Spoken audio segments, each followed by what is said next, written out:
ശാസ്ത്രീയമായ കാര്യങ്ങൾ പോലും മുൻകൂട്ടി പറഞ്ഞിട്ടുണ്ട്. ഈ ഭൂമി പരന്നതാണ് എന്ന് പരക്കെ വിശ്വസിച്ചിരുന്ന കാലത്ത് പോലും ഇത് സൂര്യന് ചുറ്റും ഒരു ഓർബിറ്റിൽ സഞ്ചരിക്കുന്ന ഗോളമാണ് എന്ന് പ്രവാചകൻ പറഞ്ഞിട്ടുണ്ട്. സയൻസ് ഒക്കെ പിന്നീടാണ് അത് പ്രൂവ് ചെയ്തത്, തെളിയിച്ചത്. സയൻസ് അല്ല, പിന്നീട് തെളിയിച്ച കാര്യങ്ങൾ നേരത്തെ മുൻകൂട്ടി പറഞ്ഞിട്ടുണ്ട്. അതുകൊണ്ടാണ് ഞാൻ പലപ്പോഴും പറയുന്നത് അത് കാലത്തിന്റെ മുമ്പേ നടന്ന കാര്യങ്ങളാണ്. ഇപ്പം എങ്ങനെ ഇരിക്കണം? വെറുതെ ഇരുന്ന് മുഹമ്മദ് നബി നേരെ കയറ്റാൻ പോവാണ് നമ്മുടെ പ്രതിപക്ഷ നേതാവ്, ഭാവി മുഖ്യമന്ത്രി. ഇനിയിപ്പോൾ ഞാൻ അല്ലെങ്കിൽ നമ്മളെപ്പോലുള്ള ആളുകൾ വന്നിട്ട് ഖുർആനിൽ എന്താ പറഞ്ഞെന്ന് പറയും. അപ്പം കാണാം ഭൂമീനെ ഒട്ടകപക്ഷീൻ്റെ മുട്ട പോലെയല്ല, അത് നല്ല പരവതാനി പോലെയാണ്, പത്തിരി പോലെയാണ്, അതേപോലെ ചപ്പാത്തി പോലെയാണ് എന്നൊക്കെ ഉള്ളത് എങ്ങനെയാണ് ഖുർആനിൽ എഴുതി വെച്ചെന്നുള്ളത് നമ്മൾ പറയേണ്ടി വരും. അതും കൂടാതെ ഭൂമി പരന്നതാണ്, ഉരുണ്ടതാണ് എന്ന് ആരെങ്കിലും പറയുന്നുണ്ടെങ്കിൽ അവർ കള്ളന്മാരാണ് എന്ന് തഫ്സീറിലുള്ള കാര്യം വരെ നമ്മൾ ഇനി പുറത്തേക്ക് കൊണ്ടുവരും. അപ്പം എന്തായി? ഈ പറയുന്ന സതീശൻ കാരണം മുഹമ്മദ് നബി വീണ്ടും എയറിലേക്ക്, ഒപ്പം ഇസ്ലാമും പടച്ചോനും എല്ലാവരും. ലോകമതങ്ങളിൽ ശ്വസിക്കാൻ കഴിയുന്ന പേരുള്ള ദൈവമുള്ള വേറെ മതമുണ്ടോ? പ്രമാണങ്ങൾ അവിടെ നിൽക്കട്ടെ. മൂക്കിന്റെ ഉള്ളിലുള്ള ഒരു അനുഭവം വെച്ച് സംസാരിക്കാം. ശ്വസിക്കാൻ കഴിയുന്ന നാമമുള്ള ദൈവങ്ങളിൽ വിശ്വസിക്കുന്ന വേറെ മതമുണ്ടോ? സാധ്യമല്ല കാണിക്കാൻ. ശ്വസിക്കാൻ കഴിയുന്ന നാമമുള്ള ദൈവത്തിന്റെ മതമാണ് ഇസ്ലാം. ആ സത്യദൈവത്തിന്റെ പേരാണ് അൽ മഅബൂദ് ബിഹഖായ അല്ലാഹ്. വിശുദ്ധ ഖുർആൻ അത് സൂചിപ്പിക്കുന്നു. റബ്ബുസ് സമാവാതി വൽ അർളി വമാ ബൈനഹുമാ ഫഅബ്ദുഹു വസ്തബിർ ഹൽ തഅലമു ലഹു സമീയ.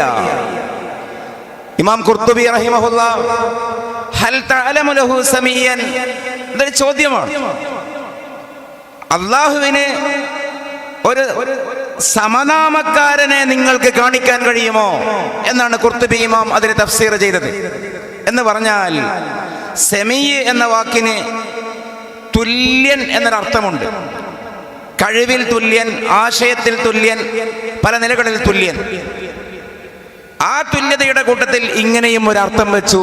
അള്ളാഹു എന്നത് പോലുള്ള പേര് വെച്ച വേറെ ഒരു വ്യക്തിയെ, ഒരു വസ്തുവിനെ, ഒരു ദൈവത്തെ നിങ്ങൾക്ക് കാണിക്കുക സാധ്യമാണോ? അതിൻ്റെ ഒരു ആശയം ഇതാണ്. ശ്വസിക്കാൻ കഴിയുന്ന മതം. വേറൊരു പേരാണല്ലോ മുഹമ്മദുൻ സ്വല്ലല്ലാഹു അലൈഹി വസല്ലം. ഇവിടെ ബുഖാരി ഉസ്താദ് കുറെ നേരം സംസാരിച്ചു. മദ്ഹുർ റസൂൽ പ്രസംഗം കൂടിയായിരുന്നു അദ്ദേഹത്തിന്റെ ആ മനോഹരമായ വിഷയാവതരണം. ആയിടെ നമുക്ക് ഇങ്ങനെയും ചിന്തിക്കാലോ. അള്ളാഹുവിന്റെ റസൂലിന്റെ പേരിൽ 3 മീമാണ്. മീമാണ്, ഹ വേറൊരക്ഷരം, പിന്നെ മ, അതിൽ 2 മീമുണ്ട്, ഒരു ദാലും. 3 എന്തുകൊണ്ട് മീമായി? എന്തുകൊണ്ടായി എന്നതല്ല, അതിന്റെ പൊരുളെന്താണ്? ലോകത്ത് പ്രകൃതിയിൽ സ്നേഹം കൈമാറാനുള്ള സ്വരമാണ്, ശ്വസിക്കാനുള്ള സ്വരമാണ് എന്ന് പറഞ്ഞതുപോലെ സ്നേഹം കൈമാറാൻ പ്രകൃതിയിൽ ഒറ്റ സ്വരമേ ഉള്ളൂ. വേറെ സ്വരം കൊണ്ട് സ്നേഹം കൈമാറാൻ കഴിയില്ല. ഗൾഫിലുള്ള ഭർത്താവ് നാട്ടിലുള്ള ഭാര്യയോട് സംസാരിക്കുമ്പോൾ നല്ല നേരമാണെങ്കിൽ കുറുകൽ ഏത് സ്വരത്തിലാ? കല്യാണത്തിന് പോയിനോ? സ്ത്രീകളുണ്ടല്ലോ ഇവിടെ, നിങ്ങളെന്നാ മറുപടി കൊടുക്കൽ. അയച്ച പൈസ തികഞ്ഞിനോ? നിങ്ങളുടെ തൃശ്ശൂർ സ്ലാങ് നമുക്ക് അറിയില്ല, അതുകൊണ്ടാണ് ഇങ്ങനെ വയ്ക്കുന്നത്. അയച്ച കാശ് മതിയായിനോ? ഞാൻ അയച്ച ഡ്രസ് ഇഷ്ടായിനോ? എന്താ നിങ്ങൾ പിപ്പ് എന്ന് പറയാത്ത? നമ്മള് കല്യാണത്തിന് പോയിനോ? തമാശ അല്ല. നമ്മൾ കുട്ടികൾക്ക്, മക്കൾക്ക്, പ്രിയപ്പെട്ടവർക്ക് ഉമ്മ കൊടുക്കുമ്പോ, മുത്തം കൊടുക്കുമ്പോ ഉണ്ടാവുന്ന ശബ്ദമേതാ? ഉമ്മ കൊടുക്കുക എന്നാ പറയാ. ഉപ്പ കുട്ടികളെ മുത്തം വെക്കുന്നതിന്റെയും പേര് ഉപ്പ വെച്ചു എന്നല്ല, ഉമ്മ വെച്ചു. അത്ര മതിയല്ലോ. എൻ്റെ ചെറിയൊരു അന്വേഷണത്തിൽ, വായനയിൽ, ജന്മം നൽകിയ പെണ്ണിനാണല്ലോ നമ്മൾ ഉമ്മ, മാതാവ് എന്ന് പറയുന്നത്. ആ സ്ത്രീയെ വിശേഷിപ്പിക്കുന്ന ലോകഭാഷകളിൽ ഞാൻ കണ്ടെടുത്തോളം ഇതെൻ്റെ ഒരു ആധികാരികമായ വെല്ലുവിളിയോ സംസാരമൊന്നുമല്ല. ഏത് വാക്കെടുത്താലും അതിലൊരു മീമിൻ്റെ ഒരംശമുണ്ട്, ഗാരമുണ്ട്. നിസ്വൻ എന്നൊക്കെ അല്ല അതിന് പറയാം. അതിൽ സ്നേഹമുണ്ട്. ഇതിനെക്കുറിച്ച് എന്താണ് കൂടുതൽ നമുക്ക് ചിന്തിക്കാൻ അല്ലെങ്കിൽ കൂടുതൽ പറയാനുള്ളത്? വാട്സാപ്പിൽ സമ്മതം എങ്ങനെയാണ് ടൈപ്പ് ചെയ്യുക? നിങ്ങൾ പറ. ഒരു പേരിന്റെ വൃത്തി എത്ര വലുതാണ്? ഇടുക. ഇത് സായിപ്പ് സമ്മതം കൊടുത്താലും മലയാളി സമ്മതം കൊടുക്കുകയാണെങ്കിലും ആഫ്രിക്കക്കാരൻ കൊടുക്കുകയാണെങ്കിലും ഭൂമിയുടെ പടിഞ്ഞാറേ അറ്റമായ അലസ്ക മുതൽ കിഴക്കേ അറ്റമായ സൈബീരിയ വരെ വാട്സാപ്പ് മെസ്സഞ്ചറിൽ സമ്മതവും ഇഷ്ടവും കൈമാറുക എം എന്ന ലെറ്റർ ടൈപ്പ് ചെയ്തിട്ടാണ്. ഇല്ലാന്ന് പറയാൻ പറ്റുമോ? ഒരെം മാത്രമാണെങ്കിൽ ചെറിയ സമ്മതം എന്നാണ്. ഒരെമ്മും ചെറിയൊരെമ്മും കൂടി ഉണ്ടെങ്കിലോ സംശയമില്ല, സമ്മതം തന്നെ. മൂന്നാലെമ്മിട്ടാലോ ഉമ്മ വെച്ച പോലെ. ലാ യുഅ്മിനു അഹദുക്കും ഹത്താ അകൂന അഹബ്ബ ഇലൈഹി. കുഞ്ഞുങ്ങൾ മദ്രസയിൽ നിവേദനത്തിന് പറയുന്ന പ്രസംഗത്തിൽ പോലും കേട്ട് നാം മനഃപ്പാഠമാക്കിയ ഹദീസാണ്. നിങ്ങളിൽ നിന്ന് ഒരാളും വേണ്ടതുപോലുള്ള ഒരു വിശ്വാസിയാവില്ല. ഏത് കാലം വരെ, സമയം വരെ ആ വ്യക്തത് 3 കൂട്ടരെയാണ് ചേർത്തത്. ഈ 3 മീം ആ 3 കൂട്ടരിലേക്കുള്ള സൂചനയാണ്. മിൻ വാലിദിഹി, മാതാപിതാക്കളെക്കാൾ എന്നോടാകണം. മഹബത്ത് എന്ന് പറയേണ്ട. വവുൽദിഹി ഔ വലദിഹി, സന്താനങ്ങളെക്കാളും എന്നോടാകണം. വന്നാസി അജ്മഈൻ, മാലോകരെക്കാൾ മുഴുവനും എന്നോടാകണം മഹബത്ത്. ഒരു പേരിന്റെ ഉള്ളിലുള്ള ആഴം നോക്ക്. പേരിനെ കുറിച്ച് പറഞ്ഞിട്ടല്ലേ ബാക്കി. രണ്ടാമത്തെ അക്ഷരം ഏതാ? ഹ. കുഞ്ഞുങ്ങളുണ്ടല്ലോ ഇവിടെ, നാം മദ്രസയിൽ തജ്വീദിൽ പഠിച്ചില്ല. എന്തേ ഹാന്റെ മഖ്റജ്, അതിന്റെ ആക്സന്റ്, പ്രൊനൗൺസിയേഷൻ എവിടെന്നേ വരേണ്ടത്? ഹർഫ് മിൻ ഹുറൂഫിൽ ഹൽഖ്, ചങ്കിന്റെ അക്ഷരമാണ് ഹ, അല്ലേ? അ ഹ ഹ ഹ ഐൻ ഗൈൻ, ഇവിടുന്ന് വരണം, ചങ്കെന്ന് വരണം.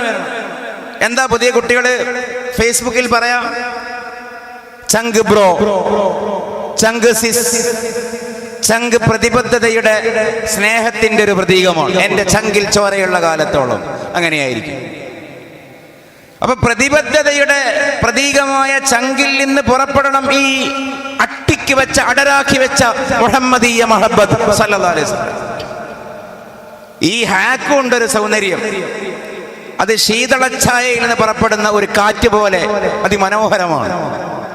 ആ സ്നേഹം അതിമനോഹരമാണ്.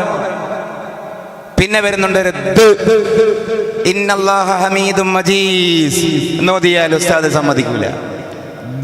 എന്നത് പറയേണ്ടത് പ്രഖ്യാപനം പോലെയാണ്. കുത്തുബ് ജദ്, ആ അക്ഷരങ്ങൾ അവസാന വാക്കായാൽ, അവസാന അക്ഷരമായാൽ അത് സ്ട്രെസ് ചെയ്ത് മൊഴിയണം, കനപ്പിച്ച് പറയണം എന്നാണ് നിയമം.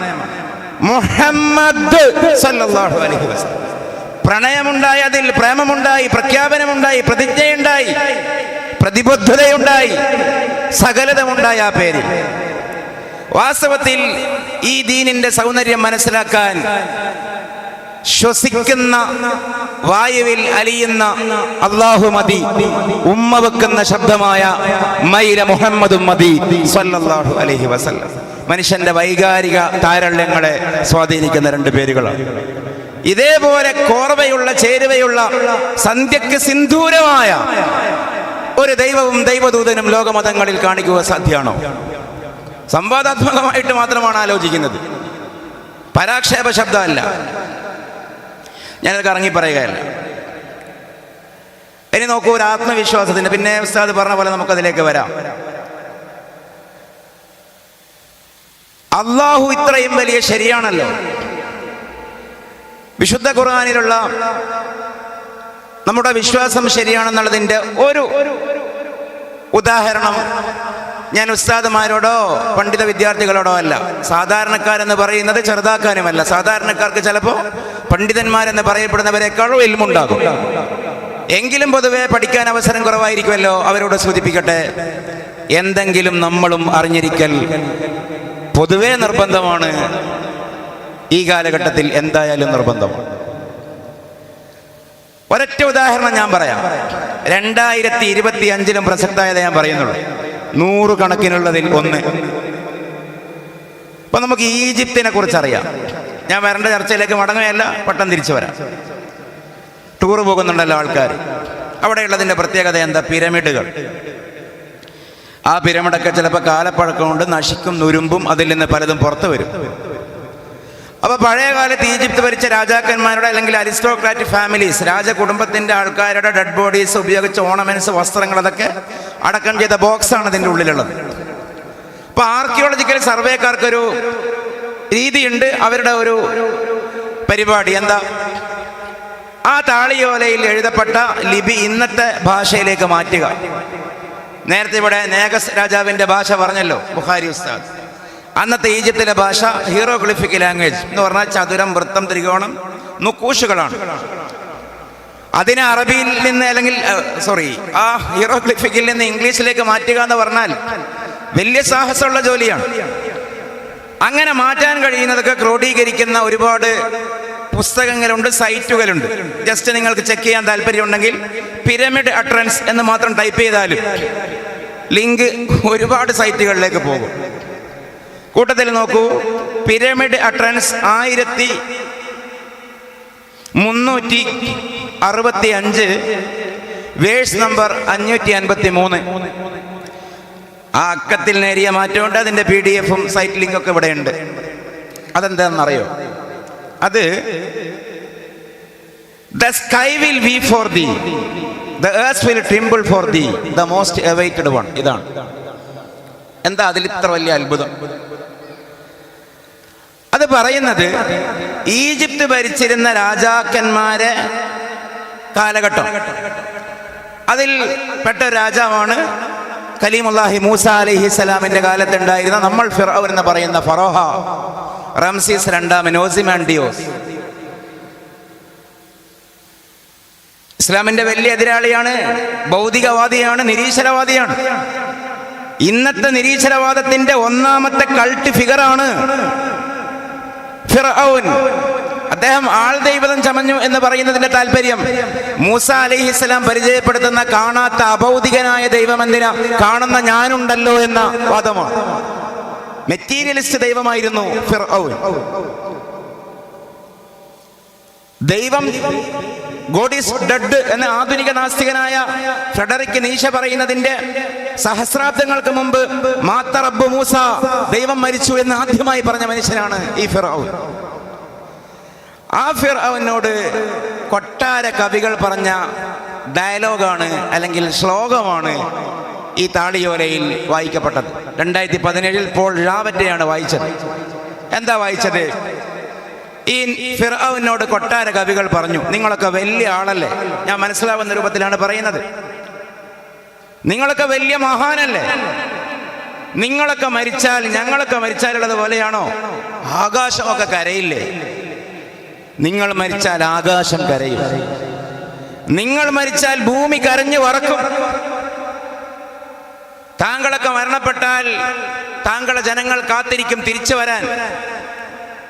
അത്രയും വലിയ ആളല്ലേ? കാരണം രാജാക്കന്മാരെ മുഖസ്തുതി പറഞ്ഞ് പട്ടും പവിഴയും പാലടയും പാരിതോഷികവും ഒക്കെയായി മടങ്ങിപ്പോകുന്ന പതിവന്നുണ്ട്. ഇന്ന് വേറെ രൂപത്തിൽ മുഖസ്തുതി പറഞ്ഞ് കാര്യം നേടുന്ന പോലെ. അതാണിപ്പോൾ ആ ശ്ലോകത്തിലുള്ളത്. നോക്കൂ, ഈ പിരമിഡ് തകർന്നിട്ട് താളിയോല ഇംഗ്ലീഷിലേക്ക് പോൾ റാവറ്റ വായിക്കുന്നത് 2017 ഇതൊന്നും അറിയാതെ മക്കയിലേക്ക് ഖുർആനുമായി വന്ന് മദീനയിലേക്ക് വന്ന് മുഹമ്മദ് റസൂലുള്ളാഹി. എന്നിട്ട് ഫിർഔന്റെ പതനം വിശദീകരിക്കുന്ന ഭാഗത്ത് സൂറത്തു ദുഖാൻ, വത്രുക്കിൽ ബഹ്റ റഹ്വാ ഇന്നഹും ജുന്ദും മുഗ്റഖൂൻ കം തറകൂ മിൻ ജന്നാതിൻ വഉയൂൻ വസുറൂഇൻ വമഖാമിൻ കരീം വനഅമത്തിൻ കാനൂ ഫീഹാ ഫാകിഹീൻ കദാലിക വൗറസ്നാഹാ ഖൗമൻ ആഖരീൻ. അത് കഴിഞ്ഞിട്ടുള്ള 2 വാക്ക് എന്തായത്? ഇത് അണ്ടർലൈൻ ചെയ്യേണ്ട ആയത്താണ്. എന്തേ കവികൾ ഫിർഔനോട് പറഞ്ഞത്? താങ്കൾ മരിച്ചാൽ the sky will weep for thee, ആകാശം താങ്കൾക്ക് വേണ്ടി കണ്ണീർ വാർക്കും. The sky will weep for thee. English എന്നേക്കാൾ നിങ്ങൾക്കറിയാലോ പലർക്കും. ദീ എന്ന് പറഞ്ഞാൽ യു എന്നാണ് പഴയ English. The earth will tremble, വർക്കും, shiver for thee the most awaited one. Quran പറയുകയാണ്, ഫമാ ബകത അലൈഹിമുസ് സമാഉ വൽ അർള് ഫമാ കാനൂ മുൻദരീൻ. ഫമാ ബകത അലൈഹിമുസ് സമാ, ഫിർഔനും സംഘവും മരിച്ചതിനെ ചൊല്ലി ആകാശം കരഞ്ഞില്ല.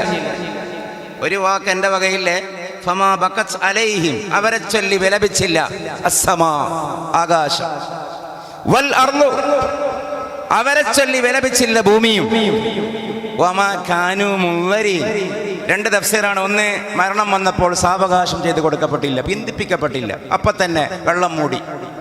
മറ്റൊരു വ്യാഖ്യാനം, വമാ കാനൂ മുൻദരീൻ, അവർ കാത്തിരിക്കപ്പെട്ടില്ല. വലിയ ആൾക്കാർ മരണപ്പെട്ടാൽ ദൈവത്തോട് സംസാരിച്ചിട്ട് കുറെ കാലം കഴിഞ്ഞാൽ തിരിച്ചു വരുന്നായിരുന്നു ഈജിപ്ഷ്യൻ പഴയ വിശ്വാസം. അതിനാണ് മമ്മിയിലാക്കിയത്, അല്ല ബോക്സിലാക്കിയത്. പക്ഷെ ഖുർആൻ പറയുന്നു, വമാ കാനൂ മുൻദരീൻ, ഒരു ഈച്ചയാലും പൂച്ചയാലും പോലും ഫിർഔൻ കാത്തിരിക്കപ്പെട്ടില്ല.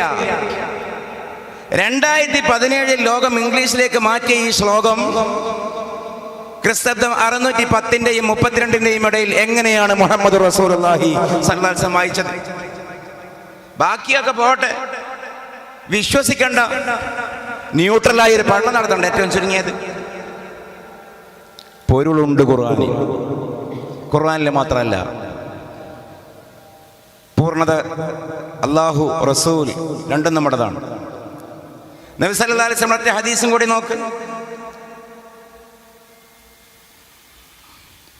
ആകാശത്തിന്റെ ചുവട്ടിൽ ഭൂമിക്ക് മുകളിൽ ഒരാൾക്കും എതിരഭിപ്രായമില്ലാത്തൊരു വിഷയം എന്ന് പറയാൻ പറഞ്ഞാൽ എന്താ പറയാ? മതമുള്ളവനും ഇല്ലാത്തവനും ആർക്കും. എൻ്റെ അഭിപ്രായത്തിൽ രണ്ട് കാര്യമുണ്ട്. ഒന്ന്, ജനിച്ചാൽ മരിക്കും, അത് പിന്നെ പ്രസംഗിക്കണ്ടല്ലോ. രണ്ടാമത്തെ എന്തായിരിക്കും? സമയത്തിന് ഭയങ്കര വേഗതയാണ്. ഞങ്ങളുടെ നാട്ടിലെ ഭാഷ പറഞ്ഞാൽ എന്തൊരു വേഗത്തിലാണ് റബ്ബേ സമയം പോകുന്നതെന്ന് പറയും ഞങ്ങൾ. ഇതെത്ര പെട്ടെന്ന് രാവും പകലുമാകുന്നത്, ആഴ്ചകൾ, മാസങ്ങൾ, കൊല്ലങ്ങൾ പോകുന്നത്. +2 SSLC ഡിഗ്രി പഴയ ബാച്ചിന്റെ ഗെറ്റ് ടുഗദർ വരുമ്പോൾ കുട്ടികളെ ഷെയർ ചെയ്യുന്നു, 5 കൊല്ലായി, 10 കൊല്ലായി. ഫാമിലി വാട്സാപ്പ് ഗ്രൂപ്പിൽ കുഞ്ഞുങ്ങളുടെ സ്റ്റാറ്റസ്, ബർത്ത്ഡേ സ്റ്റാറ്റസ് കാണുമ്പോൾ, പോസ്റ്റ് കാണുമ്പോൾ നമ്മൾ ചിന്തിക്കുന്നു, 5ാം ബർത്ത്ഡേ, 10ാം ബർത്ത്ഡേ, എത്ര പെട്ടെന്നാ, കഴിഞ്ഞ കൊല്ലല്ലേ പ്രസവിച്ചത് ഈ കുട്ടിയെ, 5 വയസ്സായോ? അല്ല, ഇന്നത്തെ ദിവസത്തിന്റെ പ്രത്യേകത ഓർക്കുന്നുണ്ടോ? ചിലപ്പോ വൈഫ് നമ്മളോട് ചോദിക്കും, നമ്മുടെ ഓട്ടപ്പാസലിന്റെ ധൃതിയിൽ ചിലപ്പോൾ മറന്നുപോകും. നമ്മളിങ്ങനെ ചിന്തിക്കും, ഇന്നത്തെ കുരിശെന്താ റബ്ബേ, എന്തിലേക്കാണ് ഇവളെ സൂചിപ്പിക്കുന്നത്? എന്തെങ്കിലും പറഞ്ഞ് തെറ്റണ്ട, തൽക്കാലം തോറ്റു കൊടുക്കും എന്ന് പറയൂ. ഓർമ്മയില്ലല്ലേ? ആയിക്കോട്ടെ. ഇന്നാണ് മനുഷ്യ നമ്മുടെ ഇത്രാം വെഡ്ഡിങ് ആനിവേഴ്സറി. 15 കൊല്ലായില്ലേ, 20 കൊല്ലായില്ലേ, 25 കൊല്ലായില്ലേ? ഗൾഫിൽ ഒന്നിച്ച് മുറിയിൽ പാർത്തതാ, പിന്നെ നാട്ടിൽ നിന്ന് കണ്ടു, ഷെയർ ചെയ്തു. എന്താ 20 കൊല്ലായി നമ്മൾ ഒന്നിച്ച് ദുബായിൽ കണ്ടിട്ട്, 25ആയി ബഹ്റൈന് കണ്ടിട്ട്. ഞാൻ വിശദീകരിക്കുകയല്ല, ഐസലി എന്ന പോലെ പോകുന്നു, ഉപ്പടി എന്ന പോലെ പോകുന്നു, പങ്ക് കറങ്ങുന്നതിനേക്കാളും സമയത്തിന്റെ വേഗത പോകുന്നു. ഇതൊരു കവിഭാവനയല്ല, സയൻസ് പഠിച്ചുകൊണ്ടിരിക്കുന്നു. ഞാൻ എൻ്റെ ഫഖർ പറയല്ല, ആ ഒരു ഏരിയയിൽ ഞാനും ചെറുതായി പഠിക്കുന്നുണ്ട്, ആസ്ട്രോണമി, ജോഗ്രഫിയിൽ ഇന്നത്തെ ഒരു പ്രധാനപ്പെട്ട ചൂടേറിയ ആസ്ട്രോണമിക്കൽ ചർച്ച ഈ സമയത്തിന്റെ വേഗത എന്തുകൊണ്ടാന്നുള്ളതാണ്. ഇപ്പൊ ഒരു സഭയെ പറയാൻ പറ്റാത്ത കൺക്ലൂഷനൊക്കെയാണ് നിലവിൽ സയൻസ് പറയുന്നത്. ഒരാർക്ക് സെക്കൻഡ് ഭൂമിന്റെ വേഗത കൂടിയിട്ട്, ഒരാർക്ക് സെക്കൻഡ്, ഒരു സെക്കൻഡിനെ കുറെ പീസാക്കിയാൽ അതിലൊരു കഷ്ണത്തിന്റെ പേരാണ്. അതുകൊണ്ടൊന്നുമല്ല ഇത്. ലോകത്ത് ഏതെങ്കിലും ഒരു സയൻസിന്റെ, തത്വശാസ്ത്രത്തിന്റെ, മതത്തിന്റെ, സാഹിത്യത്തിന്റെ ഒക്കെ ഭാവനയിൽ ഇങ്ങനൊരു വിഷയം പറയുന്നുണ്ടോ? സമയം ഇങ്ങനെ പോവാണ്. ഞാൻ ചുരുക്കട്ടെ, സയന്റിഫിക് ഫിക്ഷൻസ് ഒക്കെ ഇന്ന് ഇറങ്ങുന്നുണ്ടല്ലോ. എങ്ങനെ ഭൂതകാലത്തിലേക്ക് പോകാം, ഭാവി കാലത്തിലേക്ക് പോകാം, മരിച്ചവരെ കണ്ടുമുട്ടാം. ടൈം വീൽ കൺസെപ്റ്റുകൾ വെച്ച് സിനിമ വരുന്നു, നോവൽ വരുന്നു, പലതും വരുന്നു. എന്നിട്ടും ഇത് പറഞ്ഞില്ല. ഒരാളെ പറഞ്ഞുള്ളൂ, സയഅതി സമാനുൻ അലന്നാസ്, മനുഷ്യരെ, നിങ്ങളൊരു അനുഭവം കാണാനിരിക്കുന്നു. എന്താണ് ആ അനുഭവം? ഒരു കാലം വരുന്നുണ്ട്, യതകാറബു ഫീഹി സമാൻ. ആ കാലഘട്ടത്തിൽ സമയങ്ങൾ പരസ്പരം അടുത്തടുത്ത് വരും. ഫതകൂനു സനതു കശഹർ. ഒരു കൊല്ലം ഒരു മാസം പോലെയും, യകൂനു ശഹ്റു കൽ ജുമുഅ. ഒരു മാസം ഒരാഴ്ച പോലെയും, ഫതകൂനുൽ ജുമുഅതു കൽ യൗം. ഒരാഴ്ച ഒരു ദിവസം പോലെയും, യകൂനുൽ യൗമു കസ്സാഅ. ദിവസം മണിക്കൂർ പോലെയും, ഫതകൂനു സ്സാഅതു കതർഫത്തിൽ ഐൻ.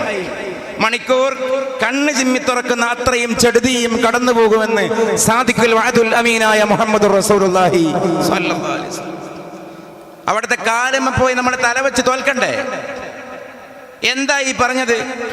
ഇതെങ്ങനെ പറയാൻ കഴിയുന്നത്? ഇത് മ്യൂസിയത്തിലെ ഹദീസല്ല, ഫോണിലെ വാട്സാപ്പിലെ ഹദീസാ. ഇന്നും നിങ്ങൾ ഈ ഹദീസിന്റെ സാക്ഷാത്കാരമായി നമ്മൾ മാറിയിട്ടുണ്ട്.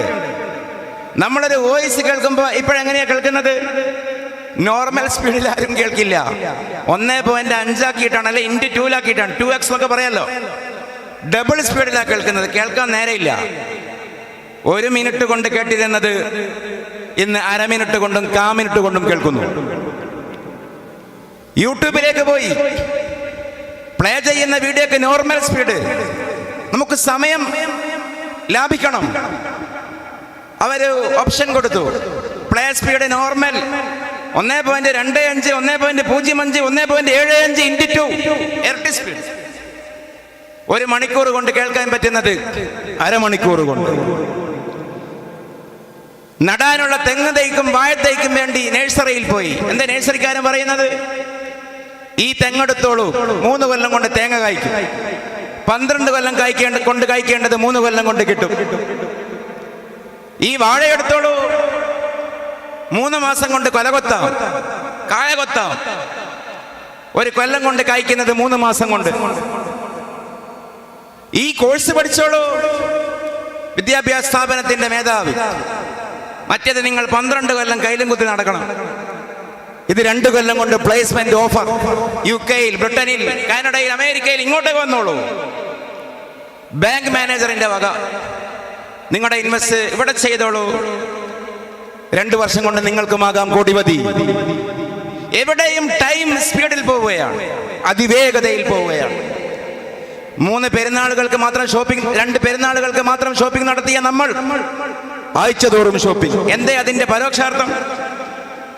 20 കൊല്ലം കൊണ്ട് എടുക്കേണ്ട ഡ്രസ്സ് 2 കൊല്ലം കൊണ്ട് എടുക്കുന്നു. 2 കൊല്ലം കൊണ്ട് തിന്നേണ്ട ഭക്ഷണം 2 മാസം കൊണ്ട് കഴിക്കുന്നു. ഞാൻ ചുരുക്കുന്നു, എല്ലാം ഡബിൾ സ്പീഡിൽ. ഞാൻ നേരത്തെ പറഞ്ഞൊരു കൺസെപ്റ്റ് ഉണ്ടല്ലോ, യുവാൽ നവാഹു ഹരാരിയൊക്കെ മുന്നോട്ട് വെക്കുന്ന കൺസെപ്റ്റാണ്. വെറുതെ വായ്ത്താളം വിളിച്ച് പറയുകയല്ല. ബ്രെയിനിൽ ചിപ്പ് ഘടിപ്പിക്കപ്പെടുന്ന ഒരു കാലം വന്നാൽ 10 ഇരട്ടി വേഗതയിലും അതിലേറെയും വേഗതയിൽ നമുക്ക് കാര്യങ്ങൾ കാണാനും കേൾക്കാനും കഴിയും. അത് വന്നാലും ഈ ഹദീസിന്റെ തട്ട് മേലെ വരും. യതകാറബു ഫീഹി സമാൻ. അപ്പൊ അതുകൊണ്ടാണ് ഞാൻ പറയുന്നത്, സയൻസും കാര്യങ്ങളും മുന്നോട്ട് പോവുക എന്നുള്ളത് നമുക്ക് അനുകൂലമാണ്. സയൻസിന്റെ കാലം എന്ന് പറഞ്ഞാൽ ബേജാറാകണ്ട. സയൻസ് എത്ര മുന്നോട്ട് പോകുന്നുവോ നമുക്ക് അനുകൂലമാണ്. പണ്ട് ഇബ്രാഹിം അലൈഹി ഇസ്ലാമിനെ തീയിലിട്ട് കരിഞ്ഞില്ല. അത് സ്കൂളിൽ പറയാൻ പാടില്ലായിരുന്നു. ടീച്ചർ ചിരിക്കുമായിരുന്നു. ഇൻഫീരിയറിറ്റിയാണ്. നൂഹ് അലൈഹിസ്സലാം അടുപ്പെന്ന് ചപ്പാത്തി ഇടുമ്പോഴാണ് തൂഫാൻ എന്ന വെള്ളം പൊട്ടിയത്. ഇത് സ്കൂളിൽ പറയാൻ പാടില്ലായിരുന്നു, നാണക്കേടായിരുന്നു. കാരണം എന്ന കാര്യകാരണം എന്ന നിർബന്ധമാണ്. കോസാൻ എഫക്ഷൻ നിർബന്ധമാണ്. കോസാലിറ്റി നിർബന്ധമാണ്. 100 ഡിഗ്രി വെള്ളം, 100 ഡിഗ്രി ചൂടായാൽ പച്ചവെള്ളം തിളച്ചിരിക്കണം. ആപ്പിൾ താഴേക്ക് തന്നെ വീണിരിക്കണം. ഇതാണ് അന്നത്തെ നിയമം. പക്ഷെ ക്വാണ്ടം ഫിസിക്സ് വന്നു. എന്താ പറയുന്നത്? അടുപ്പിൽ നിന്ന് വെള്ളവും വരാം, തീയും വരാം, വരാതിരിക്കാം, എന്തുമാകാം. തീയിൽ വീണാലും കരിയിൽ നിർബന്ധമല്ല, കരിയാം കരിയാതിരിക്കാം. ഇബ്രാഹിം അലൈഹിസ്സലാം ഒരു കാല് ഫലസ്തീനിലും മറ്റേ കാല് മക്കത്തും വെച്ചു. ത്വയ്യുൽ അർള് മുഅ്ജിസത്താണ്. ഒരു കാല് ഫലസ്തീനിലും മറ്റേ കാല് മക്കത്തും. ആകാം. ഈ സെക്കൻഡിൽ ഒരു വ്യക്തി ഇവിടെ കാണുകയാണെങ്കിൽ ഇതേ സെക്കൻഡിൽ തന്നെ, അടുത്ത സെക്കൻഡിലല്ല, ഇതേ സെക്കൻഡിൽ തന്നെ അതേ വ്യക്തിയെ എവിടെയും കാണാം. ഇതാണ് ഇന്നത്തെ ഫിസിക്സ്. ഫിസിക്സ് ഭൗതിക ശാസ്ത്രമാണ്. യാഥാർത്ഥ്യങ്ങൾ പഠിക്കുകയാണ്. ആ യാഥാർത്ഥ്യങ്ങളുടെ യാഥാർത്ഥ്യം അള്ളാഹു സ്ഥാപിച്ച മഹായാഥാർത്ഥ്യമായിരിക്കും.